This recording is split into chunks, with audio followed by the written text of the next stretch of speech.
السلام علیکم ناظرین، اس ایپیسوڈ کے آغاز میں ہم لطفی افندی اور دایا خاتون کے نکاح کا منظر دیکھتے ہیں۔ نکاح پڑھتے ہوئے شیخ کہتے ہیں، اللہ کے حکم اور نبی کریم صلی اللہ علیہ وآلہ وسلم کے فرمان کے مطابق علماء کے اجتہاد اور گواہوں کی گواہی پر نکاح کا عمل شروع کرتے ہیں۔ گلشہ خاتون مسکراتے ہوئے کہتی ہیں، ماشاء اللہ، اللہ کرے کہ باقی خادماؤں کی بھی باری آئے۔ شیخ دایا خاتون سے کہتے ہیں، عبداللہ کی بیٹی دایا خاتون 10,000 سکے مہر معجل کے ساتھ احمد کے بیٹے لطفی افندی کو شوہر کے طور پر قبول کرتی ہیں؟ دایا خاتون کہتی ہے، قبول کرتی ہوں۔ شیخ دوبارہ پوچھتے ہیں، قبول کرتی ہیں؟ دایا خاتون کہتی ہیں، قبول کرتی ہوں۔ 3 بار پوچھنے کے بعد شیخ لطفی افندی سے مخاطب ہو کر کہتے ہیں، احمد کے بیٹے لطفی افندی 10,000 سکے مہر معجل کے ساتھ عبداللہ کی بیٹی دایا خاتون کو بیوی کے طور پر قبول کرتے ہیں؟ لطفی افندی مسکراتے ہوئے کہتا ہے، قبول کرتا ہوں۔ سلطان جیسے ہی لطفی افندی کی جانب دیکھتے ہیں، لطفی افندی چوکنے ہو کر کہتا ہے، قبول کرتا ہوں۔ تیسری بار پوچھنے کے بعد لطفی افندی دوبارہ کہتا ہے، قبول کرتا ہوں۔ اس کے بعد شیخ سلطان سے مخاطب ہو کر کہتے ہیں، سلطان محمد خان،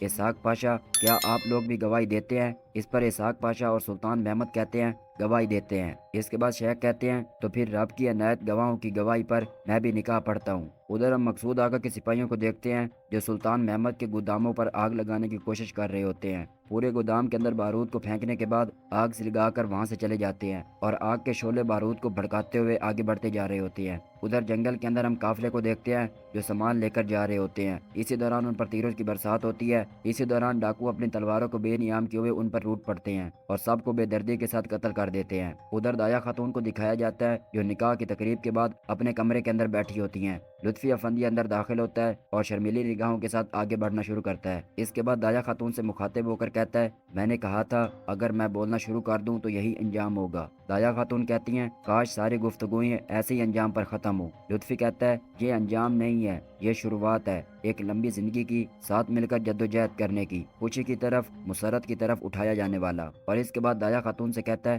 اگر چاہو تو گھونگھٹ ہٹا سکتی ہو۔ دایا خاتون اپنا چہرہ دوسری جانب کرتی ہیں۔ اس پر لطفی افندی کہتا ہے، مجھے معاف کرنا، منہ دکھائی کے بغیر کیا گھونگھٹ اٹھایا جاتا ہے پاگل لطفی۔ اس کے بعد سونے کے کنگن دایا خاتون کو پہناتے ہیں اور جیسے گھونگھٹ اٹھاتے ہیں ان کا چہرہ دیکھنے کے بعد وہ بے ہوشی کے ساتھ بستر پر گر جاتا ہے۔ ادھر بورسیا قلعے کے اندر ملکہ کیترینہ کو دکھایا جاتا ہے جو اپنے گھوڑے پر سوار ہوئے قلعے کے اندر داخل ہوتی ہے۔ اسٹیفن دیکھتے ہوئے کہتا ہے، خدا کا شکر ہے کہ اس نے آپ کو ہمارے دشمنوں کے ہاتھوں چھڑا دیا۔ کیترینہ غصے کے ساتھ کہتی ہے، کیا خدا نے تم سے ہاتھ اٹھا لیا ہے؟ اسٹیفن کہتا ہے، میں سمجھا نہیں۔ کیترینہ آگے بڑھتے ہوئے کہتی ہے، میرے ملک کے بادشاہ کے ذریعے بچایا جانا چاہتی تھی، یقیناً اس کا بچایا جانا بھی اہم ہے۔ اسٹیفن کہتا ہے، قید نے آپ کے اعصاب کو متاثر کیا ہے ملکہ، تھوڑا آرام کریں، سپاہی بھی سونا اندر لے جائیں۔ کیترینہ پوچھتی ہے، کون سا سونا؟ اس پر اسٹیفن کہتا ہے، کیا مطلب کون سا سونا؟ جو سونا آپ راگوسا سے لائی تھی کیا وہ نہیں بچایا گیا؟ کیترینہ کہتی ہے، بہادر پاشا سب لے گئے۔ یہ سنتے اسٹیفن غصے کے ساتھ چیخنا چلانا شروع کر دیتا ہے۔ اس کے بعد ولاد کیترینہ سے کہتا ہے،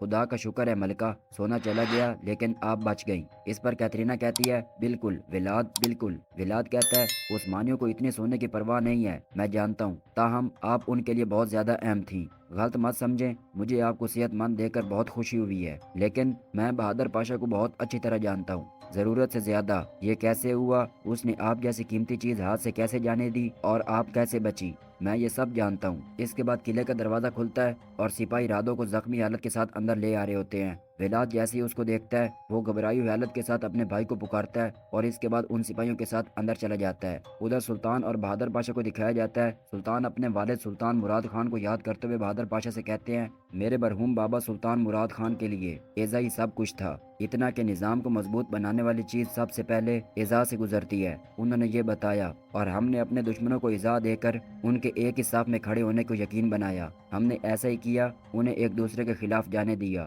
ایک ہڈی کے ساتھ ہم ان کے بیچ میں پھینک دیں گے۔ بہادر پاشا پوچھتے ہیں، کیا وہ ہڈی کیترینہ تھی؟ سلطان کہتے ہیں، کیترینہ اسٹیفن کے درمیان حائل ہونے والا ایک نام تھا، ان کے درمیان تصادم ہر چیز میں خلل ڈالتا ہے۔ بہادر پاشا کہتے ہیں، آپ کے اس اقدام سے آپ کے صف میں موجود رہنے والے رادوں نے بھی پھر سے دشمن کی صفوں میں جگہ بنا لی ہے۔ سلطان کہتے ہیں، خاص طور پر ہمارے وفادار سپاہی کے طور پر اب ہم اپنی مرضی کے وقت اپنی مرضی کے شخص پر خنجر کا زخم لگا سکتے ہیں۔ دوبارہ ہم ولاد اور رادو کو دیکھتے ہیں۔ رادو بستر پر بے ہوش پڑا ہوتا ہے۔ ولاد اپنے بھائی رادو سے مخاطب ہوتے ہوئے کہتا ہے، میں نے تمہیں اس طرح پہلے کبھی نہیں دیکھا بھائی، ایسی بے دفاعی حالت میں۔ میرا پیارا بھائی رادو موت کی گرفت میں، اور اس کے بعد کھا جانے والی نگاہوں کے ساتھ کہتا ہے اگر وہ تمہیں نہ مارتے تو میں خود تمہاری جان لے لیتا، اور اس کے بعد اس کے گلے کو زور سے دبانے کی کوشش کرتے ہوئے کہتا ہے کیونکہ تم نے مجھے تکلیف دی رادو، تم نے اپنے بھائی کو تکلیف دی۔ اسی دوران کیترینہ پیچھے سے آتی ہے اور کہتی ہے اس نے ہمیں دھوکہ نہیں دیا۔ ولاد کہتا ہے میں نے اسے صرف لوکا بندرگاہ کے بارے میں بتایا، میں نے اس کا امتحان لیا،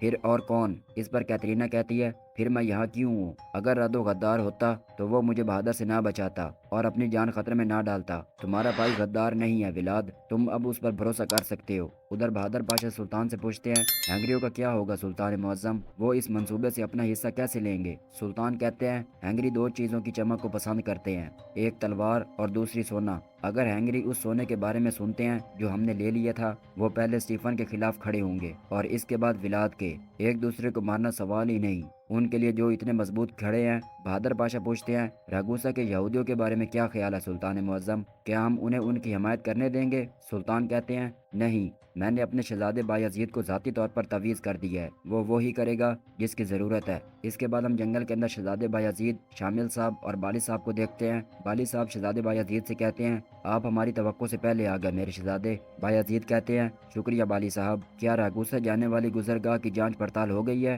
شامل صاحب کہتے ہیں راستے سے گزرتے ہوئے تمام احتیاط برت رہے ہیں میرے شہزادے، ہمارے جاسوس شہر کے قریب رکھے گئے ہیں۔ یہ سنتے شہزادے بایزید کہتے ہیں بہت خوب، چلو تو پھر چلتے ہیں، یہ وقت فضول میں رکنے کا وقت نہیں ہے۔ بالی صاحب کہتے ہیں 1000 گھوڑ سوار اکنجی رستے میں ہمارا انتظار کر رہے ہیں میرے شہزادے۔ بایزید کہتے ہیں بہادروں سے کہیں کہ وہ واپس آ جائیں، ہجوم بنا کر جانے کی ضرورت نہیں ہے۔ شامل صاحب حیرانگی کے ساتھ پوچھتے ہیں میرے شہزادے ہم راگوسا کی طرف کیوں جا رہے ہیں، کیا ہم اس جگہ کو تباہ نہیں کریں گے؟ جواباً شہزادے بایزید کہتے ہیں ہم جنگ کے لیے نہیں جا رہے شامل صاحب، ہمارے سلطان کی خواہش ہے کہ ہم معاملات خون سے نہیں سیاست سے حل کریں، اگر ہم حل نہیں کر سکے۔ اس پر بالی صاحب کہتے ہیں یعنی اگر وہ زبان سے نہیں سمجھتے اور ہمارے سلطان کے خلاف باغی ہونے پر اصرار کرتے ہیں؟ اس پر شہزادے بایزید کہتے ہیں تو پھر ننگی تلواریں کھینچی جائیں گی، جو جس کا مستحق ہوا اسے نوازا جائے گا۔ اور یہیں اس ایپیسوڈ کا بھی اختتام ہوتا ہے۔